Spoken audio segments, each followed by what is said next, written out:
Sing them over again to me, wonderful words of life. Let me more of their beauty see, wonderful words of life. Words of life and beauty, teach me faith and duty. Beautiful words, wonderful words, wonderful words of life. Beautiful words, wonderful words, wonderful words of life. Christ the Blessed One gives to all wonderful words of life. Sinner list to the loving call, wonderful words of life. All too freely given, wooing me us to heaven. Beautiful words, wonderful words, wonderful words of life. Beautiful words, wonderful words, wonderful words of life. Sweetly echoes the gospel call, wonderful words of life. Offer pardon and peace to all, wonderful words of life. Jesus only, Savior, sanctified forever. Beautiful words, wonderful words, wonderful words of life. Beautiful words, wonderful words, wonderful words of life. Thank you for the good singing. Please remain standing. Pastor's going to pray. All right. Well, praise the Lord. It's good to see each and every one of you here tonight. And a beautiful summer day, wasn't it? My goodness, we got spoiled. I'll take this. Let's open up with a word of prayer. Nice and warm in here, Jim? Just for you, Jim. Just for you. Brother John, why don't you open up with a word of prayer?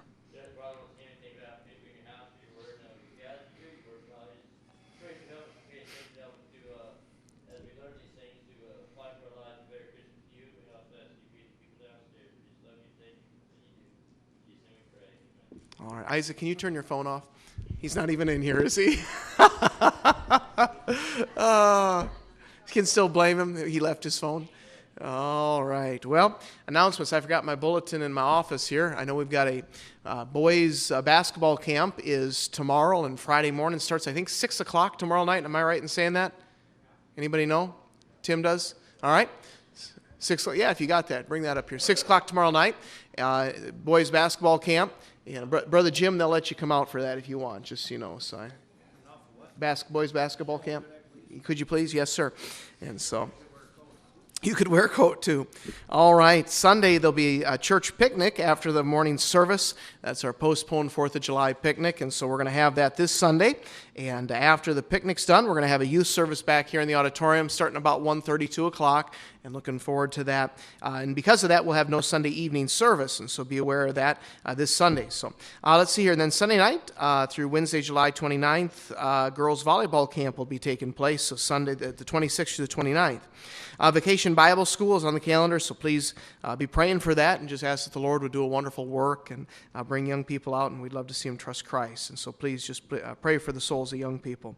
Saturday, August 15th, there's a youth rally in Rochester, Minnesota we'll be going to, leaving the church at 10:30 a.m. And so I'll put that in your calendars, just about a month out. And then Saturday, August 22nd, canoe trip on the Grand River. The Bontraggers will be hosting us and costs $8 a person. That includes the meal, and it's a wonderful time of fellowship, and we're looking forward to that.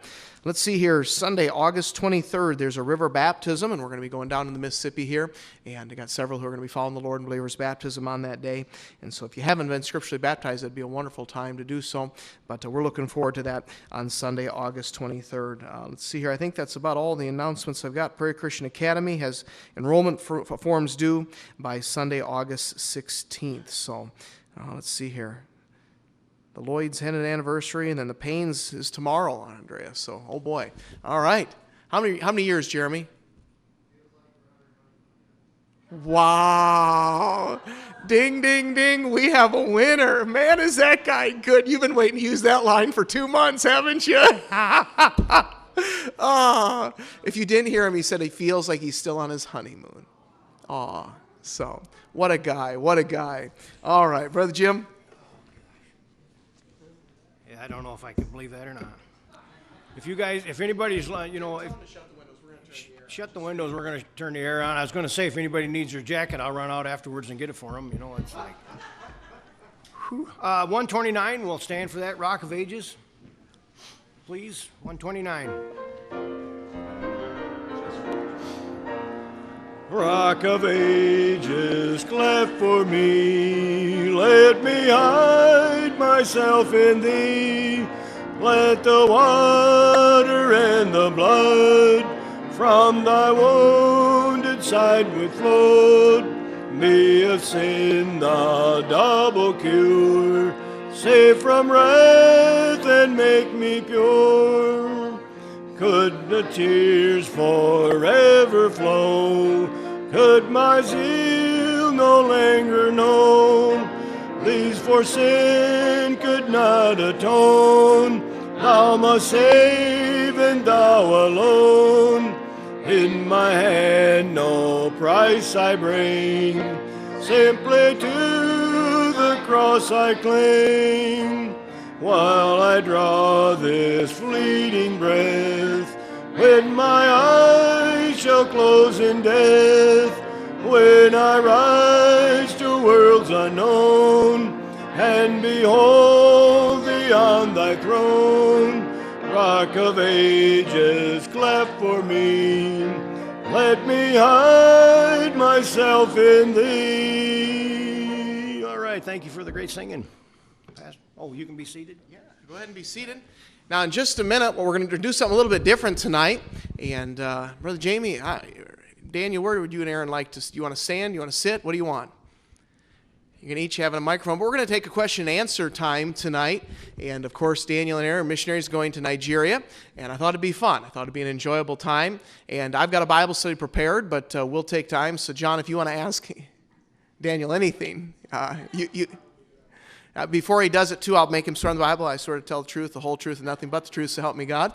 And so we'll look forward to that. But we're appreciative of that. Of course, Erin, many of you know, if not all of you know, she grew up here.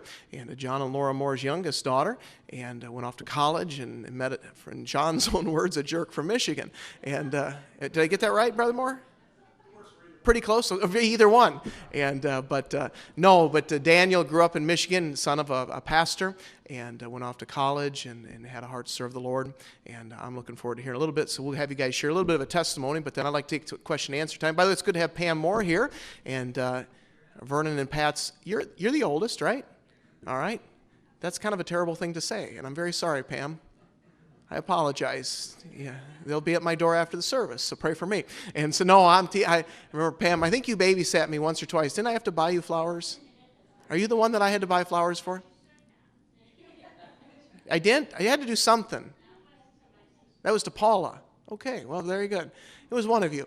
And I think Paula hasn't been in the country in years. I think it's because I scarred her emotionally. So somehow, some way, it's my fault. But no, praise the Lord. But it's good to have Pam Moore here, and praise the Lord. All right, let me get some prayer sheets handed out for July 2020. We'll ask a few trivia questions. Sean, I'll be looking for your hand tonight. And if he raises his hand, would you folks point at him? Just.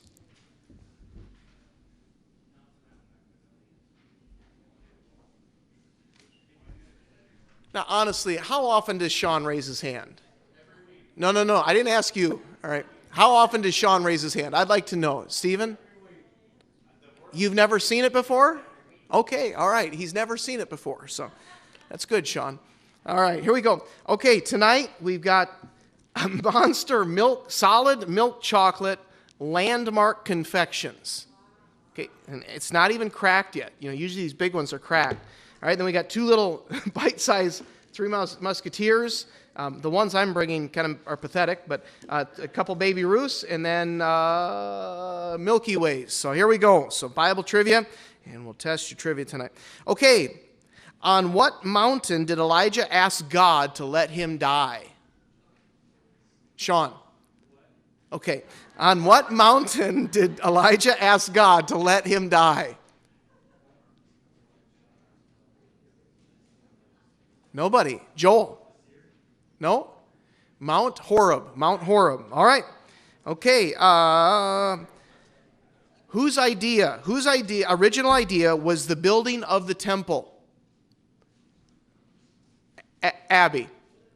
It was. This one? No, which one do you want? This one. Okay. Do not share it with Tristan. I'm teasing. By the way, you be praying for our college kids. They got, when does Pensacola, when do you folks have to leave? 28th. All right, so you got about a month left, and so that's good. And enjoy our college kids while they're home. They're all going to be heading back to school soon. Let's see, and who knows what's going to happen. They might be back in October. We don't know. All right. Okay, for what act of David did God cause a plague on Israel? Sean. Leila. Yes, numbering the people. All right, Baby Ruth, Three Musketeers, or Milky Ways? Wow. Choose one. Milky Way. All right, here you go. Well done. She caught those both. Boy, oh boy. All right. Let's see here. Who was ordered killed by Solomon for disobeying him and leaving the kingdom without permission? Sean. Oh, I'm sorry, you're yawning. Okay, Jim. Huh? No. Joel? It was not. No, it was not. It was Shimei. Remember, he was the one that cursed David when they left the city? All right. He was a relative of Saul's or of the tribe of Saul. Okay, who asked God to strengthen him physically just one more time? Erin, Samson, Baby Ruth, or Musketeers? Musketeers, all right. All right, well, there were two of them there. So, okay, boy, here you go. If you get this one, you're a Bible genius. Who was Hannah's husband? Brother Tim. Oh.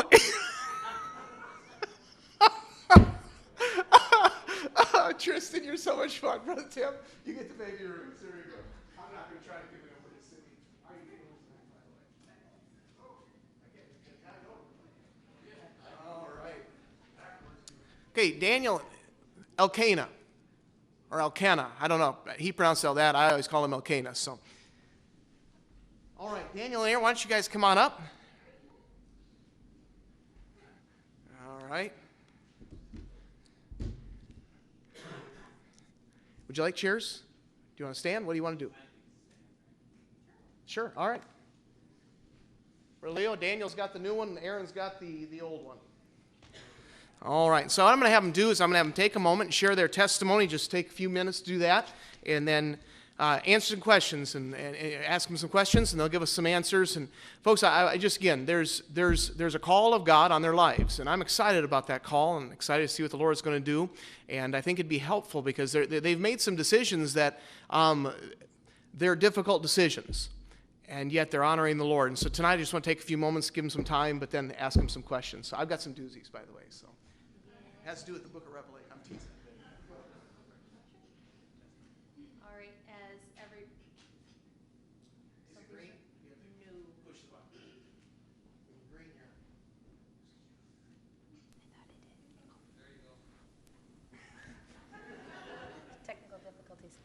As everyone knows, I grew up here, a good Christian home, been blessed with that, and good, solid church. But having the opportunity to grow in that, I got to hear the gospel every week in my home, over and over again, in church. And it got to the point where I had memorized it. I could really repeat it over and over again. And I kind of took that as, I've said the words, I've prayed a prayer, I memorized it, I can tell other people. I kind of took that as my salvation. I kind of took that as for granted. And as I got a little bit older, kind of junior high years, I started to become very afraid. And I didn't have a peace about my salvation. And I kept hearing, preaching, you have peace when you get saved. You have peace when you get saved. And I just didn't have it. And so as I got through my junior high years, I just remember there were times that I'd just be sitting at home doing my homework, just crying, like, Lord, if I'm not saved, save me, saying it over and over again. But it was out of a fear, and it just kind of went over my head. And as I got into my kind of high school beginning, I just started to become very angry, all the while playing a good Christian kid on the outside. I just started getting very angry at not understanding why, if I've heard all these things, I've memorized all these things, that I still don't have this peace. So I started studying the Bible, unfortunately, not in a way to find where I was wrong, but in a way where there has to be something wrong here. This can't be true if I don't have that peace. So I started studying the Bible, and I came up with about 30 questions, give or take, that I felt either I couldn't find a clear answer, or I felt like my spiritual authorities hadn't answered properly, or felt answered how I thought they should be answered. And I thought that was enough for me to say, you know what, I don't think the Lord's real. I remember we were going down to a youth conference in 2011, and I took those 30 questions, I put them in my Bible, and I would kind of talk to the Lord, even though doubting He was real, and I was just like, you know what, if you don't answer any of these questions when we're done at this conference, at the end of this, I don't believe you're real. And so we get there the first night, and I knocked off like 5 of the questions. And so I was like, okay, Lord, you've answered 5, now you've got 25 more. It was just a really terrible spirit. And the next day, I got to knock off a couple more. Midway through the day, a preacher was preaching, and he gave his invitation, and I thought he was getting to the end of his invitation. And all of a sudden, he asked a clear question. He's like, you Christian kids that know this all of your life and just don't get it, look up at me. And it was like the Lord smacked me upside the head, and he's like, that's you? And I remember him saying, he's like, you know it, you've memorized it, you've probably led multiple people to the Lord by this point, but he's like, you just refuse to trust. And in that moment, it was like a light bulb where even though I could repeat it and rehearse it and just say it to anyone, I was refusing to trust that I was bad enough to go to hell. I just thought, I'm a good Christian kid, I have a good Christian background, how in the world can I be bad enough to go to hell? And I was refusing to trust that Christ was the only way to go to heaven. And July 21st, 2011, I put my faith in Jesus Christ and Christ alone. And I just remember not only that, but at the end of that conference, I remember that I was able to mark off all of those questions. Either they were mentioned in passing or they were addressed specifically. And I just remember getting home and being able to tear up that paper and just realizing how good God had been. He didn't have to answer those questions. I was coming to Him in doubt. And He lovingly put those in the preacher's minds. And it was just amazing. But now going into the missions, there are questions that I can't answer, and there are questions I'll probably never be able to answer. But going back to my testimony, I just understand that I have a Heavenly Father that lovingly will just guide me to those questions and answers. So I grew up in central Michigan. My dad pastors in a town of about 500 people right in the middle of the state. And so he's been there just over 30 years now. So I grew up, I had 7 siblings there. When I was 4, I vaguely remember saying a prayer. My 2 oldest siblings went off to camp, and I was too young to go. So my dad let myself and the brother who was right above me go camping out in the front yard. And me being 4 and him being 7, the conversation turned to spiritual things like it often does at that age. And somehow we started talking about, I don't know if he was trying to scare me or what, but about hell and heaven. And again, I vaguely remember this. And so somehow I guess I asked him, how I want to go to heaven. And he didn't really know what to tell me. So I remember he went in and got my dad, and he came out. And I remember I'd do anything to make my dad happy. So I figured if saying a prayer will make him happy, well, I'll do it. And so I said a prayer then. And like I said, I vaguely remember any of that. But probably when I was 8, 9, 10, somewhere in there, I can't say exactly when, but I really started to understand the preaching I was hearing, obviously hearing preaching all the time. And it hit me, and again, I don't know exactly when, that though I wasn't drunk or, what I thought was terrible sins I hadn't done, but I realized, and it was the Holy Spirit conviction, that the first sin that I'd ever done was bad enough to send me to hell, and it didn't matter how bad or how good I thought it was bad enough. But I also thought that I'm the pastor's son, so if all of my siblings at that point that I knew of were saved, so I thought I'd embarrass my family if somebody thought I wasn't saved. So for a couple of years, again, I don't know exactly when it started, for a couple of years I doubted, and I knew that, and it wasn't all the time, but it was at different times. Sometimes I'd be laying in bed at night and would think, if Jesus Christ comes back tonight, because I started understanding the rapture and things like that, I thought, if he comes back tonight, my family will be gone and I'll be here. And so it's things like that. And finally, on February 3rd of 2006, I'm 11 years old. We had an evangelist in. He came every year and preached a week-long revival. So it was the Friday night of the week-long revival, the last night, and he preached on Luke 16, the rich man in hell. And right at the beginning of the sermon, I knew I was going to get saved that night, because I realized that nothing that I thought was either embarrassing my family or making somebody upset, I thought, man, I'm not going to hell for that. So if he would have just quit preaching right in the beginning, I would have got saved then. But he preached for like 6 hours, I think, but I think it was about an hour. And I went forward, and my junior church teacher met me at the altar. He took me back to the nursery. I don't know why. And so I got saved by the baby changing station. And I can take you there today. It's a different baby changing station now. They remodeled, thankfully.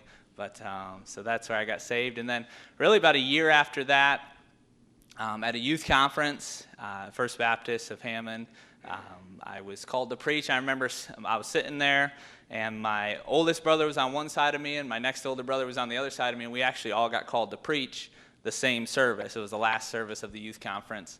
And I remember thinking throughout the whole message, I knew once again that God was calling me to preach. And I remember thinking, God, I know you can use, my brothers. They're awesome. They serve in the youth group. They lead souls to Christ. But I thought you could never use me. But then I remember thinking, I was daydreaming during the sermon. That's how all this thinking was happening. But I don't know what he was preaching on. But I remember thinking that I know all the stories of God, and I know how he's used kids. I know that he's used people who really shouldn't have been used. So I remember thinking and reasoning in my mind that I guess, God, if you want me, you can have me, though I think you're making a big mistake, but I'll just say yes because you're God and I'm not. And so I surrendered there.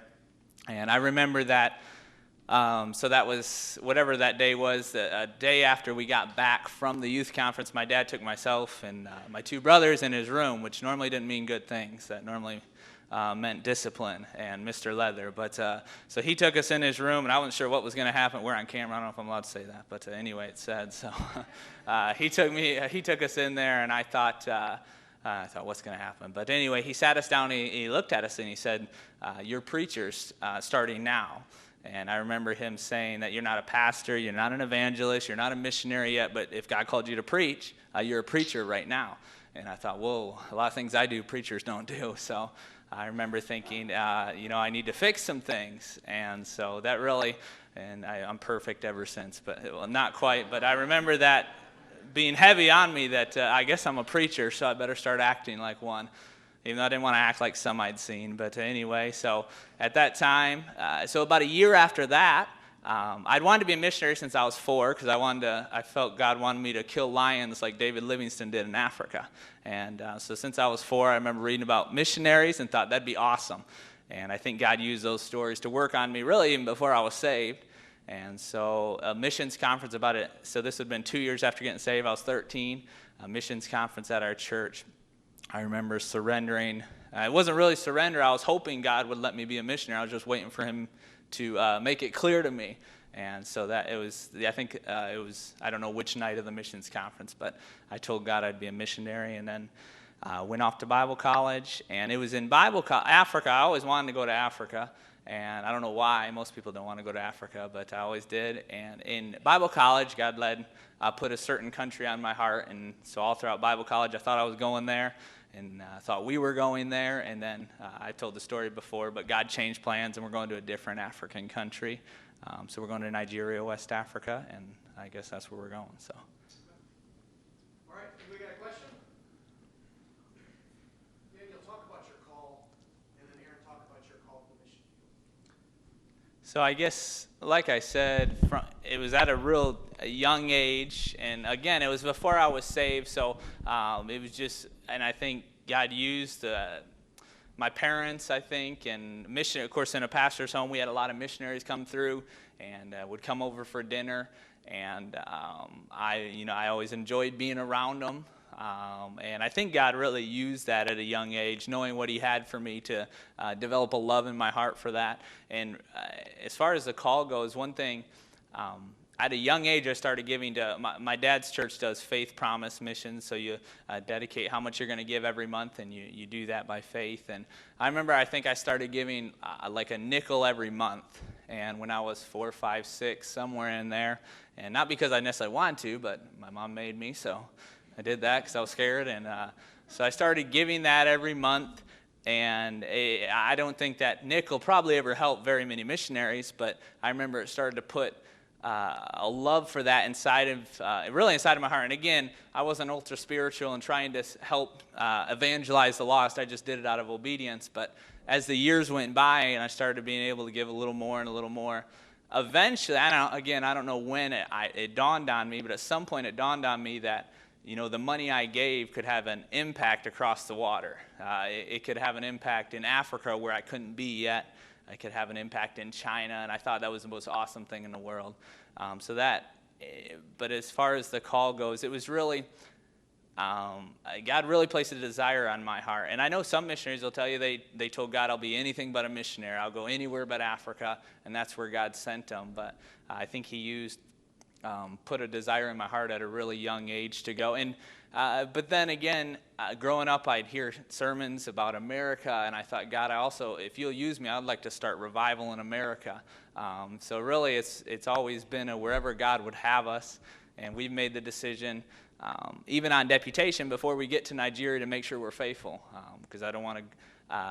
If Jesus Christ came back, I'd hate to stand before my Heavenly Father and say I was going to serve you in Nigeria one day and not have anything to show for it while we're waiting. So I think as far as the call to mission, before I was ever called to a certain place or really even to missions, I think the call to being a Christian was stronger. I don't think anyone's called to missions before they're called to being a Christian and actually say yes to that call. Or same thing with any call in your life. The first call we answer is I'm saved, and God's put some commands in my life to follow. And I think that from there God starts being more specific, so to speak, I think. So. My freshman year of college, I was only planning to go for a year. I had the plan to go into nursing right after. That was my dream. That was my want. And under guidance and counsel, I gave that year to go to Bible college. And I remember fall semester, as my plans were all set to go off to this nursing school next fall, we're all good. And then spring semester, there was a missions conference, and a preacher was preaching. And I just remember very clearly, and you know how the Lord speaks to you. He speaks to each and every one in different ways. But I just remember it was very clear, and during the invitation I struggled for a good long while, and I was praying, and it was just like the Lord just put this on in my brain, and He's just like, either you will do what you want to do, right, or you will do what I want you to do. And it was not a gray area. It was just very clear, either I will do nursing, or I will stay in Bible college, and this is the next step. And I struggled throughout that invitation, and finally I was just like, okay, I'll give it. It's not worth what I want to do, what I'm giving up. I don't know. So after that, I was really excited, and I was like, okay, Lord, what next? And it was just kind of like there was silence, and I was like, okay, well, this is exciting. Now I don't know what I'm doing. I'm just in Bible college. So I met Daniel, and he was very open. He's like, well, I plan to be a missionary. And I was like, well, that was not what I was planning. And so just continued to date. We dated for about a year and a half, 2 years. And I felt like the Lord was like, okay, this is who I want you to be with. And I'm like, He's going to be a missionary. I don't feel called to be a missionary. And so I was really struggling, like I don't want to deter him from what he's doing in any way, but I also don't want to be in the wrong place. And so the Lord really confirmed that He was the person that I was to marry. And then shortly thereafter, probably about 2 or 3 months later, I felt the call to missions, but it was individually. It wasn't because he was influencing me, but it was because the Lord personally worked in my heart. And so, yeah, that was probably junior year of college that the Lord called me to that. So. Questions? So where were you going to go, and how did you finally determine Nigeria was the one for you? Yeah, we were going to go to Rwanda, which is in East Africa. So we graduated Bible college in May of 2017. And then, of course, we got married here in August of that year and then moved to Muncie, Indiana to work with my brother. And at that point, we were still going to Rwanda. So our plan was to work with my brother for about a year and a half and start deputation to go to Rwanda. So in January and February, so for about the end of January into February, we took a trip to Rwanda. I was off work, and so we flew over there to not meet, I'd met him before, but to see the country. So we stayed at the missionary family that we were planning on working with. We stayed at their house for 10 days. We visited the ministries that they had. He had a radio ministry and a church, of course, and so we got to see all that, and it was really great. And really, I thought, I can't wait to start deputation in about a year and get back here. But about a month after we got back, maybe even less, looking back, some of the things started happening while we were there, well before we got there. But the government started shutting down churches, so they shut down well over 7,000 churches at this point. The missionary who we were going to work with had to leave the country. He's actually in Uganda, I believe, so right near there. He hopes to maybe get back in one day. But so really God closed that door. So for a few months, I wanted to go to Rwanda, studied on it for years, really probably almost 4 years at that point, and then for a few months, I didn't know what. I'm a missionary with no place to go. And so we were praying about it. I was talking to my dad specifically and one of my missions counselors at the college who I'd been really close with, and they just said, keep praying. And so I think it was May. We went to be a part of the missions board. They have like a candidate school, so you go and you just learn some things about missions. So we went there still, again, without a country. Most people go there, I'm going to this country, and I'm training for it. So we went there, and we got to meet Brother Mark Holmes, and he's the one who we're going to work with in Nigeria. God worked it out for him to be in the States at that time. And really, I'd actually called him almost 4 years before that, right when I knew I wanted to go to Rwanda. I was told, call this guy. He's not in Rwanda, but he'll give you good advice. So I called him, and at that point I asked him, hey, could we come work with you for a few years just to learn and then go to Rwanda? And he had told me, which one of the things that impressed me about him, he didn't try to recruit us and get us there right away. He told me, we'd love to have you. But he was very honest. He said, if you come here, the culture is so different in Rwanda, you'd really waste a lot of your time. So he said, go work with somebody in Rwanda. So I didn't really think much about it. That's what I had started to do.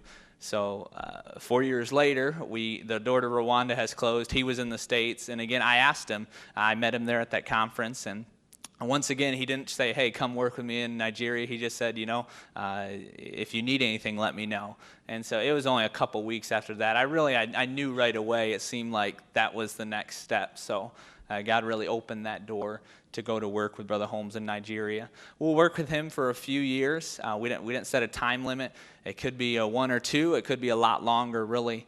And then my thought is, again, we'll take it as God leads, but I would imagine we'll work with him and then go to another place in Nigeria and replicate the ministry, which I've showed the video and things here. If you have questions about the ministry, I'd love to answer them. But maybe God will move us. I still, in my heart, I hope Rwanda opens back up. Or if I can't go, I hope to train somebody possibly and send them, a national maybe. So really, it's kind of taking the next step in God's will. I can't really say where we'll be in 20 years. Of course, none of us can, but that's the next step, I suppose. So. All right, Daniel. Aiden asked online, he said, Daniel, is there something in particular you felt when you were called to preach? What feeling did you experience? Was it just a subconscious thought?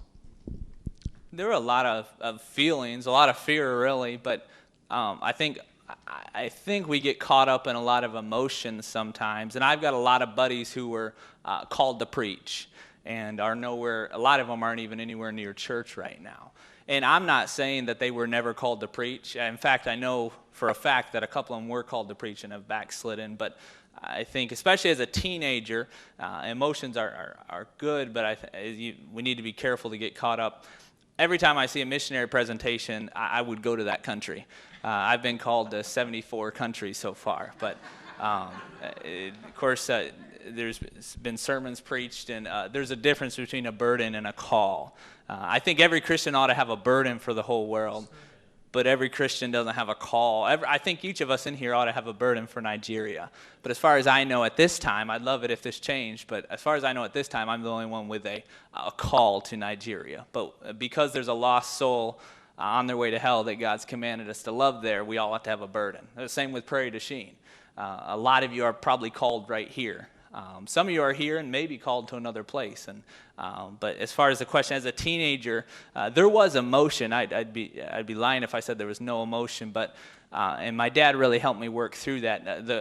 The call to preach was more than an emotion, because she had emotion too, and she's not called to preach. But the emotions involved, but I don't think emotion should be the largest part, because emotions come and go, but a command by God never comes and goes. It is. So. Very good. All right, any other questions?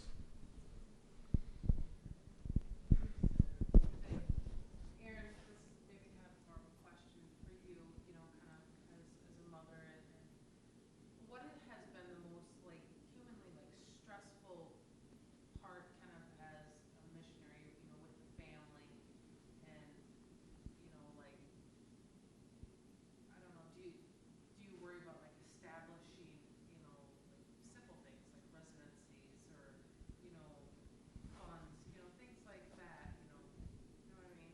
Yes. Every single day. Funds, not so much, because we have a very detailed plan.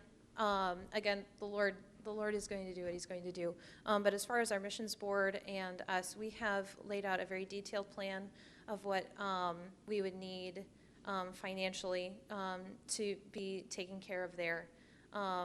And just trusting in that we've done our homework, we've done what we can, and understanding that there are things that are out of our control. There always are, even here in the United States. There are things always outside of our control. Obviously, protection, you always worry about that. But understanding that, and my husband says this a lot, and it's very true, and sometimes it's cliche in our minds, but it's extremely true that Nigeria is where we're called, and to be outside of that would be more dangerous than being there. And understanding that in my mind, if we stayed here in the United States and ignored God's calling to Nigeria, we would be outside of His will for us. And in my mind, that would be more dangerous than going. Of course, there are worries, there are concerns, especially, you know, having a little one. I mean, what am I doing taking a almost 2-year-old to a different country? What am I doing? But the Lord has called us to take this next step, and in trusting that He's called us to that is trusting that He's going to protect us. I think as far as if we do God's will, to be honest, humanly speaking, I don't know what's going to happen. None of us do. But if we don't do God's will, I know what's going to happen. We'll be outside of His will. There's no peace. The reason I know that is because I've been on both sides. I think most of us have. So I think a lot of times we think, man, if I do God's will, there's so much unknown. But for one, all the unknown still comes with God's promise for protection. But if I'm outside of God's will, it's not even unknown. It's known that, yes, there may be certain earthly things that'll be fun for a while, but it's known that there'll be no peace with my Heavenly Father.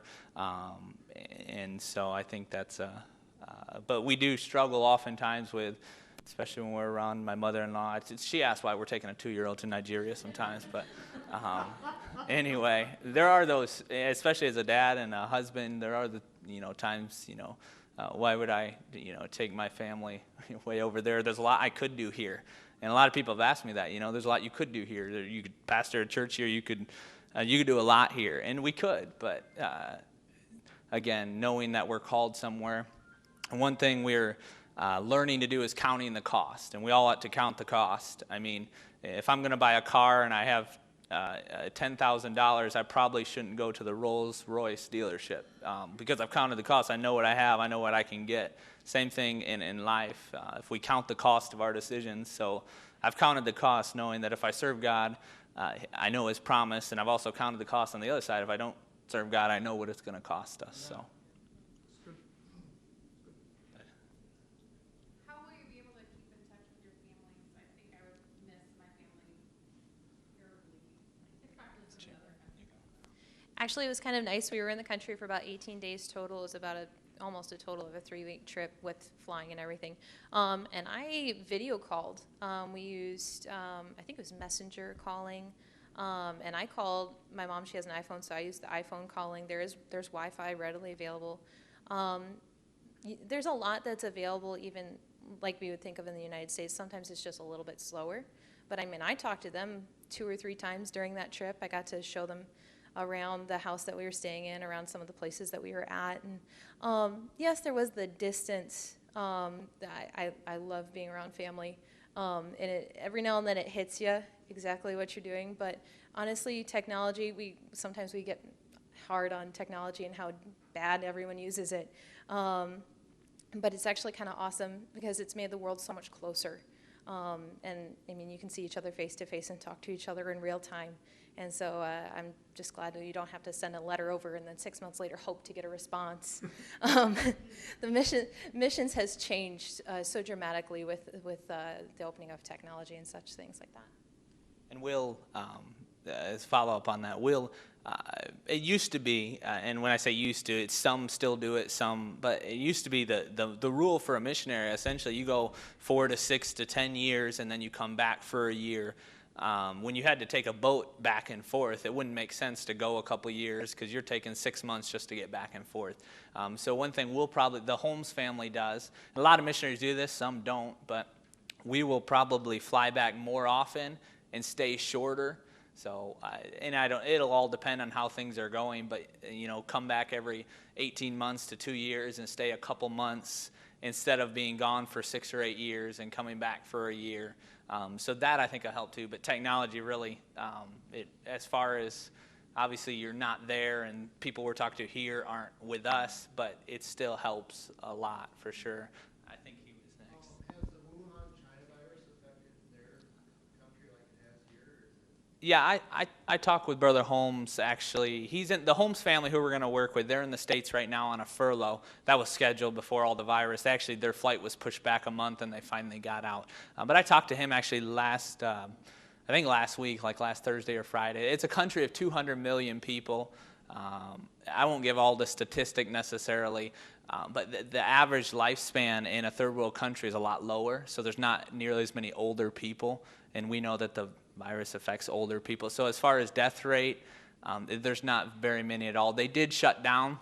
They're just starting to open up, but without getting into all the politics of it, it has affected it, but nothing like it has here. And most people in Nigeria literally live day to day.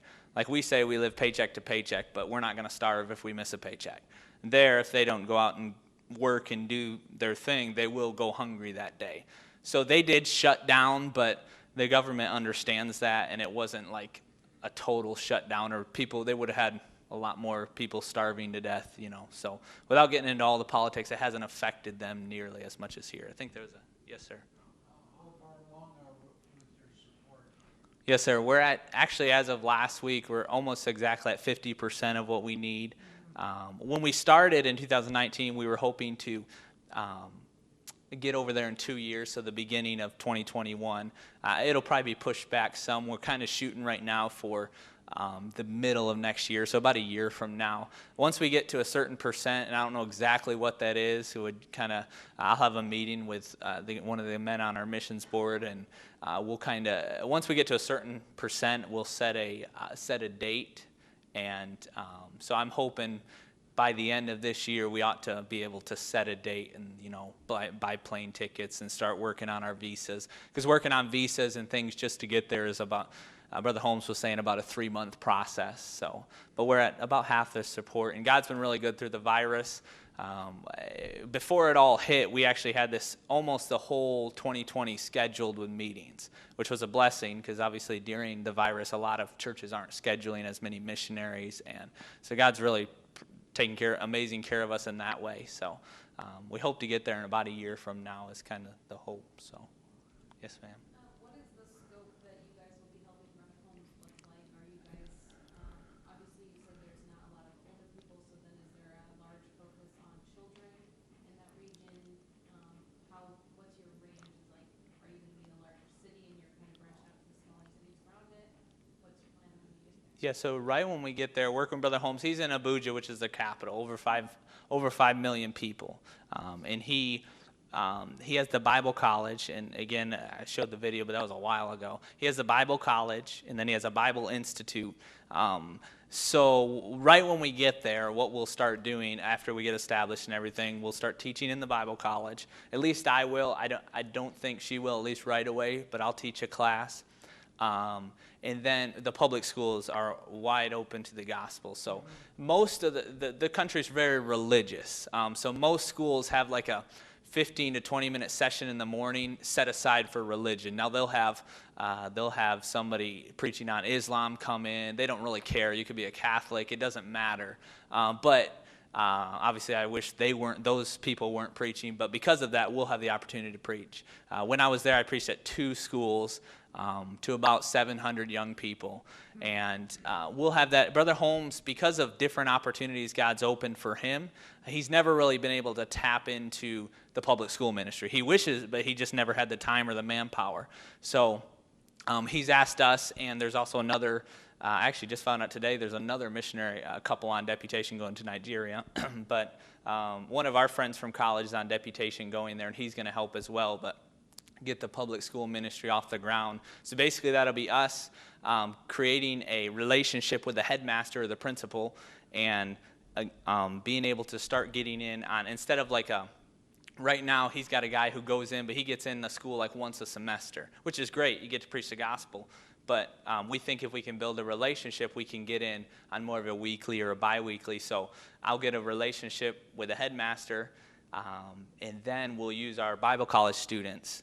So once I build that relationship, we'll plug them in, and they're coming back every week, and I'll go on to another school. And that way we can reach a lot of schools that way and start training some of the older kids in the school, hopefully, to do it. So kind of a progressive, obviously each one reach one, and discipleship is obviously the biggest thing there. So those two things. And then the biggest thing I'm really excited about is we'll get to go with the nationals when they graduate the Bible college. If they have a certain village or certain place they want to start a church, Brother Holmes will help them get established oftentimes. Sometimes that's supporting them for a short time. Sometimes that's helping them find land, helping them find a building.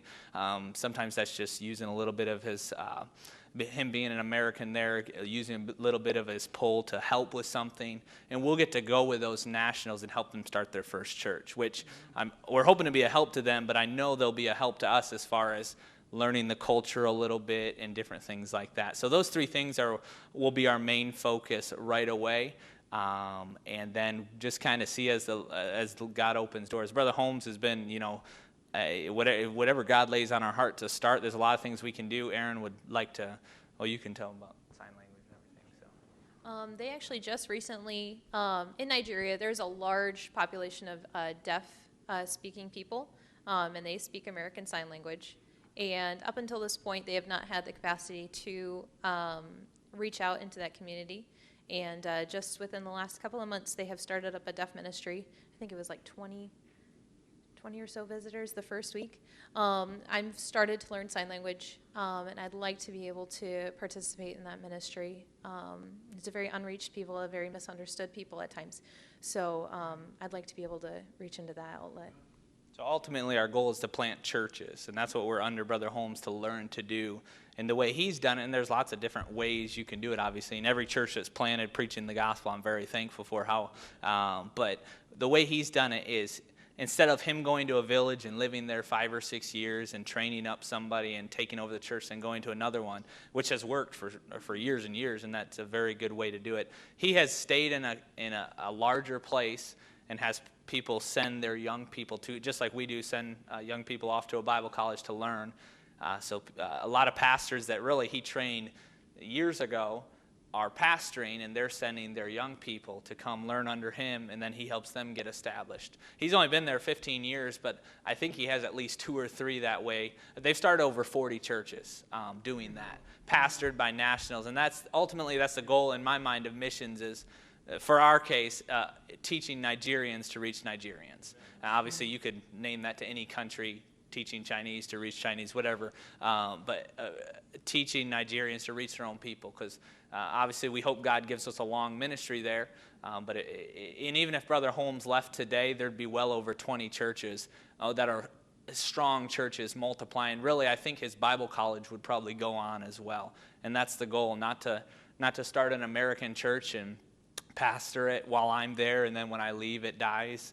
The goal is, however big or small they are, to have Nigerians, teaching them how to pastor and then multiply, teaching them how to disciple with their own people. So ultimately that's the goal, and Brother Holmes is doing a great job of it. That's really one of the biggest reasons we're going to work under him. So.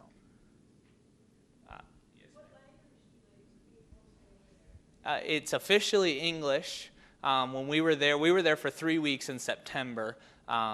And Pastor, let me know when I'm done. But we were there for 3 weeks in September, and we spoke to maybe a handful of people who couldn't understand anything we said. Now they speak a pidgin English, is what they call it, so it's very heavily accented. So when we landed in the airport, it sounded like it wasn't English. But after we were there a week or two, it's kind of like learning a new language, but it's a lot of English words, so you can learn it a lot faster. So there's the English, that's the official, you could call it the trade language of Nigeria. There's over 250 different tribes, and each of them has a different language. And then there are 3 regional languages. So most Nigerians will know their tribal language, they'll know one of those regional languages depending on where they came from in the country, and then they'll know English. So Brother Holmes has never learned another language. I always thought as a missionary we'll learn a language, and I think we will. So we'll probably wait until we leave Brother Holmes and God leads us to a certain place in Nigeria, and then learn the regional language of that area. I think it'll very much widen our sphere of influence. One more question? Yes, sir. How much money do you need to raise?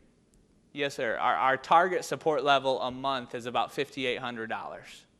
So, and if I can break that down for anyone who would like to know. So.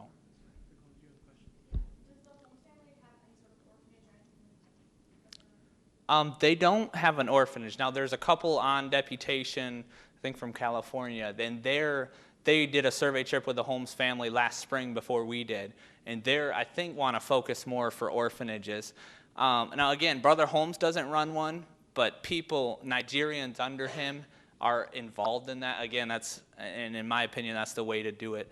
He does have, and I don't even know a ton about it yet. It's a ministry that started in the last few years, and he doesn't run it. One of his assistant pastors does. So up in the Northeast is a very heavily persecuted area.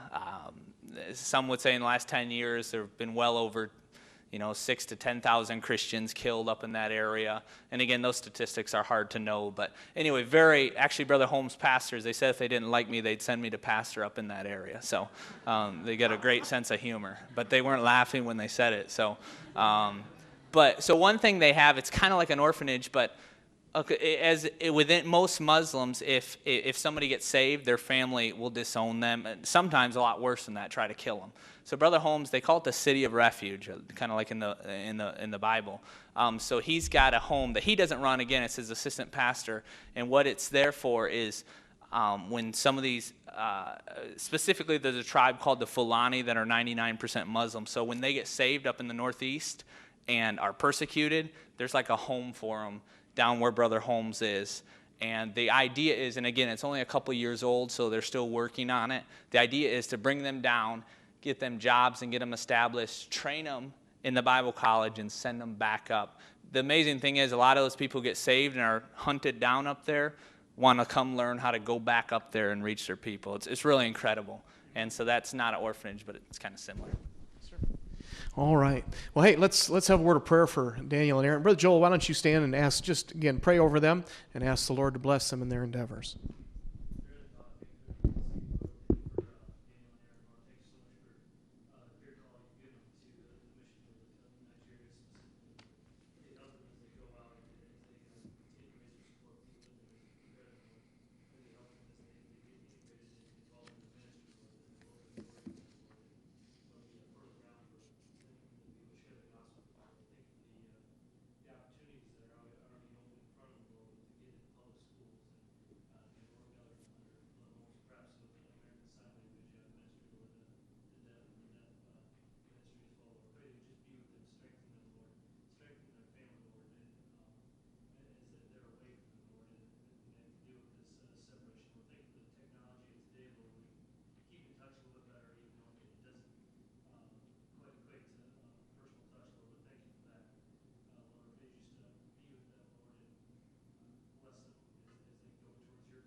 All right.